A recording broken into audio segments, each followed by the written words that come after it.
உலகம் முழுவதும் உள்ள சன்லைஃப் தொலைக்காட்சி நேயர்களே, உங்கள் அனைவருக்கும் வணக்கம். இது நாட்டு மருத்துவம், நலம் தரும் மருத்துவம். எல்லோருக்கும் ஏற்ற பக்க விளைவுகள் இல்லாத, பாதுகாப்பான, பண செலவுகள் இல்லாத மருத்துவம். எளிய மருத்துவ குறிப்புகளை இந்த நிகழ்ச்சியிலே நாம் ஒவ்வொன்றாக பார்த்து பழகி பயன்பெற்று வருகின்றோம். இன்று சில மருத்துவ கருத்துக்களை நாம் தெரிந்து கொள்வோம். கை குழந்தைகள், ஒரு வயதுக்கு உட்பட்ட குழந்தைகள் சிறுநீர் கழிக்கின்ற பொழுது எரிச்சலோடும் உஷ்ணமாகவும் அழுது கொண்டும் வேதனையோடு சிறுநீர் கழிப்பதை நாம் பார்க்கின்றோம். அப்படிப்பட்ட நிலையிலே இந்த டிசூரியா என்ற ஆங்கிலத்திலே சொல்லுவது வழக்கம். வலியுடன் கூடிய சிறுநீர் வெளியேற்றம். இந்த நிலையிலே குழந்தைகளுடைய உடல் உஷ்ணம் அதிகரித்து இருக்கிறது என்பதை நாம் உணரலாம். அப்படிப்பட்ட நிலையிலே குழந்தைகளுடைய உச்சம் தலையிலே சில சொட்டுக்கள் விளக்கெண்ணெய், கேஸ்டர் ஆயில் என்ற எண்ணெயை விட்டு சிறிது நேரம் மசாஜ் செய்து வைத்திருப்பதனாலே ஒரு சில மணி துளிகளிலே அந்த சிறுநீர் எரிச்சல் என்பது அடங்கி போகும். குழந்தைகளுடைய உடல் உஷ்ணம் என்பது தணிந்து போகும். குடிப்பதற்கும் போதுமான தண்ணீரை உள்ளுக்கு கொடுப்பது என்பது ஒரு நல்ல மருத்துவமாக அமையும் என்பதை இங்கே சுட்டிக்காட்ட விரும்புகின்றேன். அன்பான நேயர்களே, த பேனியன் ட்ரீ என்று ஆங்கிலத்திலே சொல்லப்பெறுகின்ற ஆலமரம். இந்த ஆலமரத்தினுடைய விழுதுகளுடைய முனைகள் நல்ல துளிர் போல வெண்மை நிறத்திலே இருக்கும். அந்த ஆலமரத்தினுடைய விழுதின் முனைகளை கிள்ளி சேகரித்து வைத்துக்கொண்டு அந்த ஆலமரத்தினுடைய விதைகள், பழங்களிலே இருந்து சேகரித்த விதைகள், இவற்றையும் ஒரு சேர ஒன்றாக கலந்து இடித்து பொடித்து வைத்துக்கொண்டு அந்தி சந்தி என்று இரு வேளை, காலையிலே ஒரு தேக்கரண்டி, இரவு ஒரு தேக்கரண்டி தாய்மார்களுக்கு பாலோடோ அல்லது தேனோடோ உள்ளுக்கு பருக கொடுக்கின்ற நிலையிலே இது ஒரு கேலக்டோகோக் என்கின்ற வகையிலே குழந்தைகளுக்கு பால் பற்றாக்குறையை போக்குகின்ற வகையில் இது தாய்ப்பாலை சுரக்க வைக்கக்கூடியதாக விளங்கும். அதனோடு கூட விந்து என்கின்ற குறைபாடு, ஒலிகோஸ்போமியா, அசுஸ்போமியா என்றெல்லாம் சொல்லுகின்ற விந்து குறைபாடுடைய ஆண்களுக்கு விந்து குறைபாட்டை நீக்கி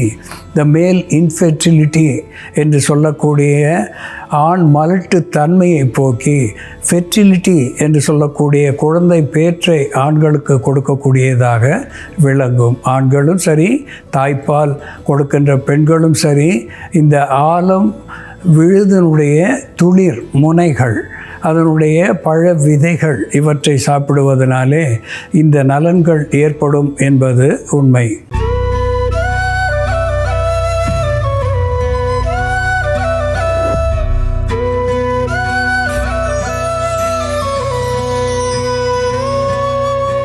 அன்பான நேயர்களே, பச்சை பயிறு, கிரீன் தால் என்று ஆங்கிலத்திலே சொல்லப்பெறுவது விக்னா மூங்கா, விக்னா ரேடியாட்டா என்று கூட தாவர பெயராலே சொல்லப்பெறுவது. இந்த பச்சை பயிறு பல்வேறு வகையிலே இது உடல் நலத்தை பேணி காப்பதாக விளங்குகிறது. மூளைக்கு, நரம்புகளுக்கு இதமான சூழ்நிலையை உண்டாக்கி பைத்தியத்தை கூட போக்கக்கூடியதாக இது திகழ்கிறது. இது கூலண்ட், ரெஃப்ரிஜரண்ட் என்று சொல்லக்கூடிய வகையிலே குளிர்ச்சி தரக்கூடியதாகவும் உஷ்ணத்தை தணிக்கக்கூடியதாகவும் விளங்குகிறது.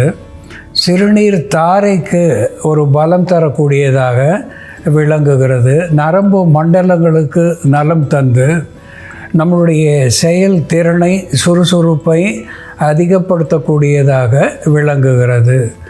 அதனோடு ஃபிலாந்தஸ் எம்பிலிகா என்று சொல்லக்கூடிய நெல்லிக்காய், நாம் புதிதாக நெல்லிக்காயை ஆண்டு முழுவதும் பெற முடியாது என்பதனாலே கடைகளிலே விற்கக்கூடிய உலர்ந்த நெல்லி வற்றல் இவற்றை நீரிலிட்டு ஊற வைத்து நெல்லிக்காய் சாறுக்கு பதிலாக இதை நாம் பயன்படுத்தலாம். இந்த நெல்லி என்பது ஒரு அஸ்ட்ரிஞ்சன்ட் என்று சொல்லக்கூடிய வற்றச் செய்யும் தன்மை உடையதாக விளங்குகிறது. இதனுடைய கொட்டைகள் துவர்ப்பு சுவையை உடையது என்பதனாலே ஒரு ஆன்டி ஆக்சிடென்ட் என்கின்ற வகையிலே நோய் நீக்கியாக புற்று வாராமல் தடுக்கக்கூடிய ஒன்றாக விளங்குகிறது. இந்த நெல்லி விட்டமின் சி செறிந்ததாக விளங்குகிறது. எலும்புகளுக்கு பலம் தருகிறது. இந்த கொலாஜன் என்று சொல்லக்கூடிய தோல் விரிந்து சுருங்கும் தன்மையையும் தோலுக்கு பளபளப்பையும் தரக்கூடியதாக இந்த விட்டமின் சி விளங்குகிறது.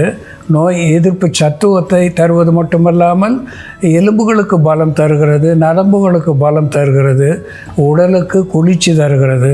ஒரு கல்ப மருந்தாக இந்த நெல்லி விளங்குகிறது. அன்றாடம் நெல்லியை நாம் உண்ணுகின்ற பொழுது வாழ்நாளை அதிகரிக்கக்கூடிய ஒன்றாக இது திகழ்கிறது. இந்த நெல்லி வற்றலும் பச்சை பயிரும் சேர்ந்து எப்படி மருந்தாகிறது என்று செயல்முறையிலே பார்ப்போம், வாருங்கள். நேர்களே, நாம் இன்னைக்கு நெல்லி வற்றல் மற்றும் பச்சை பயிரை பயன்படுத்தி உடலில் ஏற்படக்கூடிய பலகீனம், நரம்புகளில் ஏற்படக்கூடிய நடுக்கம், நோயினால் உண்டாகக்கூடிய உடல் எடை குறைவு போன்ற பிரச்சனைகளை சரி செய்து உடலுக்கு வன்மை தரக்கூடிய ஒரு கஞ்சி தயார் பண்ணலாம். இதற்கு தேவையான பொருட்கள்: நெல்லி வற்றல், பச்சை பயிறு. நெல்லி வற்றல், பச்சை பயிறு இவை இரண்டுமே 10 கிராம் எடுத்து நம்ம ஊற வச்சுருக்கோம். ஒரு வேளைக்கான மருந்து தயார் பண்ண அளவு இதுதான். இந்த ஊற வச்சுருக்க நெல்லி வற்றல் மற்றும் பச்சை பயிரை அந்த தண்ணியே சேர்த்து நம்ம அரைச்சிடணும்.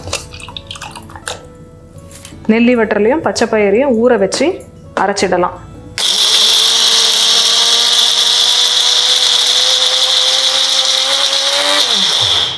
இதோட நம்ம கஞ்சி செய்வதற்கு தேவையான அளவு நீர் விட்டுக்கலாம்.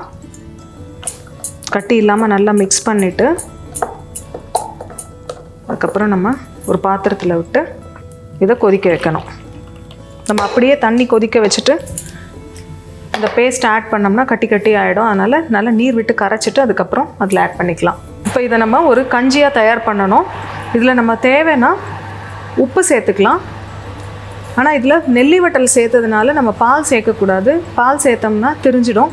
அதனால் நம்ம உப்பு சேர்த்துக்கலாம், அல்லது கொஞ்சமாக வேணும்னா சர்க்கரை, நாட்டு சர்க்கரை ஏதாவது சேர்த்துக்கலாம். இது ஏற்கனவே நம்ம ஊற வச்சிட்டதுனால சீக்கிரம் வெந்துடும். நம்ம பொடியாக வச்சுக்கிட்டோம்னா 1 ஸ்பூன் அளவுக்கு நெல்லி வற்றல் பொடியும் 2 ஸ்பூன் அளவுக்கு பச்சை பயிறு மாவு இவை இரண்டையும் நீர் விட்டு நல்லா கரைச்சிட்டு தண்ணி கொஞ்சம் கொதிக்க வச்சுட்டு அந்த கொதிக்கிற தண்ணியில் நம்ம கரைச்சி வச்சுருக்க அந்த மாவை மிக்ஸ் பண்ணிவிட்டு அதை சிறு தீயில் வச்சு நம்ம கஞ்சியாக காய்ச்சி வேணும்னா கொஞ்சமாக உப்பு சேர்த்து அதை எடுத்துக்கலாம். இப்படி எடுத்துகிட்டு வரும்பொழுது நோயூற்றவர்களுக்கு ஏற்படக்கூடிய பலகீனம் சரியாகும், உடலின் உறிஞ்சும் தன்மை அதிகமாகும், குழந்தைகளுக்கு இம்யூனிட்டியை அதிகப்படுத்தக்கூடிய மருந்தாக இருக்கும். சத்து குறைபாடு இருந்ததுன்னா அவற்றை நீக்கக்கூடிய ஒரு ஊட்டச்சத்து மருந்தாக இது செயல்படும். நம்ம உடலுக்கு தேவையான புரதச்சத்து, நன்மை தரக்கூடிய கொழுப்பு சத்து, கார்போஹைட்ரேட்ஸ் எல்லாமே இதில் இருக்கிறதுனாலையும் விட்டமின்ஸ் அண்ட் மினரல்ஸ் எல்லாமே இதில் இருக்கிறதுனால இது ஒரு ஊட்டச்சத்து தரக்கூடிய ஒரு கஞ்சியாக நம்ம எடுத்துக்கலாம். பெரியவர்கள் சாப்பிடும் பொழுது உப்பு சேர்த்துக்கலாம். உயர் ரத்த அழுத்தம் மற்றும் சிறுநீரக நோய் இருக்கிறவங்க உப்பு சேர்க்காமல் இந்த கஞ்சியை எடுத்துக்கலாம். குழந்தைகளுக்கு கொடுக்கும்பொழுது பனை வெல்லம் அல்லது நாட்டு சர்க்கரை சேர்த்து கொடுக்கலாம். நல்லா வேக வைக்கணும். இது பச்சை பயிறு பச்சை வாடெல்லாம் போயிட்டு நல்லா குழகுழன்னு வேகணும். அது வரைக்கும் சிறு தீயில் வச்சு நிதானமாக வேக வைக்கணும். சரியாக வேக வைக்காமல் இந்த கஞ்சியை நம்ம கொடுத்தோம்னா வயிற்று வலி உண்டாகும். அதனால் நல்லா வேகணும். திடமான உணவு எடுத்துக்கொள்ள முடியாத நிலைமையில் இருக்கக்கூடிய நோயாளிகளுக்கு, நோயிலிருந்து மீண்டு வருபவர்களுக்கு உடல் தேற்றியாக இந்த கஞ்சியை நம்ம கொடுக்கலாம். இதோட 2 சிட்டிகை உப்பு சேர்த்துக்கலாம். பச்சை பயிறு மற்றும் நெல்லி வற்றல் சேர்ந்த இந்த கஞ்சியை தினம் ஒரு வேளை நம்ம உணவாக பருகிட்டு வரும் பொழுது நம்ம உடலுக்கு வன்மை தரக்கூடிய ஒரு உணவாக இது செயல்படும். நோய் எதிர்ப்பு சக்தியை அதிகப்படுத்தக்கூடிய மருந்தாகவும் உடல் பலகீனத்தை போக்கக்கூடிய மருந்தாகவும் செயல்படும். அன்பான நேயர்களே, பச்சை பயிறு அதை பற்றி ஒரு சித்தர் பாடல் சொல்லுகிறது.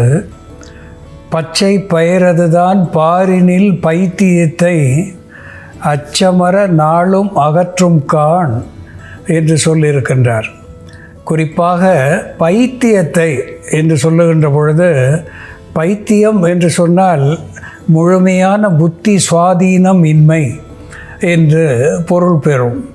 அப்படி அல்லாமல் குழந்தைகளுக்கு வருகின்ற ஆட்டிசம் என்று சொல்லுகின்ற மூளை வளர்ச்சியின்மை, த டிலேடு மைல்ஸ்டோன் என்று சொல்லுகின்ற வேகமில்லாத மன வளர்ச்சி, அதோடு கூட ADHD என்று சொல்லுகின்ற attention deficit hyper active disorder. ADHD என்று சொல்லுகின்ற பொழுது சில நேரங்களிலே நாம் சொல்வதை குழந்தைகள் கவனிப்பார்கள், சில நேரங்களிலே அவர்கள் எதையும் கவனிக்காமல் அவர்கள் நினைத்ததை செய்வார்கள். இப்படிப்பட்ட நிலை மனோநிலையிலே பாதிப்பை நமக்கு குறிக்கிறது. பெரியவர்களாக இருந்தால் சில நேரங்களிலே சோகமாக இருப்பார்கள், தனிமையிலே பேசுபவர்கள். இப்படிப்பட்ட மனநிலை பைத்தியம் என்று பொதுவாக சொல்லக்கூடிய ஒன்று. இந்த பச்சை பயிறு அன்றாடம் அவர்களுக்கு எவ்விதத்திலேனும் உணவாக கொடுக்கின்ற பொழுது மூளை நரம்புகளுக்கு பலம் தந்து அவர்களுடைய ஞாபக சக்தியை பலப்படுத்தி செம்மைப்படுத்தி அவருடைய பழைய நிலைக்கு கொண்டு வரும் என்பதை இங்கே சுட்டி காட்டியிருக்கின்றார். அது மட்டுமல்லாமல் இது உடலுக்கு குளிர்ச்சி தரக்கூடிய ஒன்றாக விளங்குகிறது. கொலாஜன் என்று சொல்லக்கூடிய தோலுக்கு சுருங்கி விரிகின்ற தன்மையையும் மென்மையையும் பளபளப்பையும் தரக்கூடிய சத்துவத்தை இது நமக்கு உண்டாக்குவதாக விளங்குகிறது. உடல் தேற்றியாக நீண்ட நாள் நோயுற்றவர்களுக்கு பலம் தருவதற்கு இது ஆல்டர்னேட்டிவ் என்கின்ற வகையிலே உடல் தேற்றியாக விளங்குகிறது. இந்த பச்சை பயிறு மாவாக எடுத்து உடலின் மேலே பூசி வைத்திருந்து குளிப்பதினாலே தோலை பற்றிய பல்வேறு தொல்லைகள், சிறு சிறு தோல் நோய்கள் இவற்றிலிருந்து விடுதலை தருகிறது. தலைக்கு குளிக்கின்ற பொழுது இந்த பச்சை பயிரோடு மாவோடு சீயக்காய் தூள் சிறிது சேர்த்து இரண்டையும் உறவாடும்படி குழைத்து தலைக்கு போட்டு குளிப்பதினாலே இந்த டேண்ட்ரஃப் என்று சொல்லக்கூடிய தலை பொடுகு, அதனாலே ஏற்படுகின்ற முடி கொட்டுதல் இவற்றிலே இருந்து நமக்கு விடுதலை கிடைக்கின்றது. இங்கே பச்சை பயிரோடு நெல்லி வற்றல் உப்பு சேர்த்து ஒரு கஞ்சியாக நாம் வைத்திருக்கின்றோம். இதே ஒரு உணவுக்கு கூடாக நாம் அடிக்கடி கொடுக்கின்ற நிலையிலே நோயுற்றவர்கள் சீக்கிரத்திலே இழந்த பலத்தை பெறக்கூடிய ஒன்றாக விளங்குகிறது. வளரும் குழந்தைகளுக்கு உடல் நலத்தை பெருக்கக்கூடியதாக நரம்பு வளர்ச்சி, எலும்புகள் உறுதிப்படுதல், நோய் எதிர்ப்பு சத்துவம் இவற்றை தருவதாக விளங்குகிறது. அன்பான நேயர்களே, பச்சை பயிரும் நெல்லி வற்றலும் எப்படி மருந்தாகிறது என்று நாம் பார்த்து தெரிந்து கொண்டோம். இதுபோல வேறு ஒரு மருத்துவ குறிப்போடு நாம் மீண்டும் சந்திப்போம். நன்றி, வணக்கம்.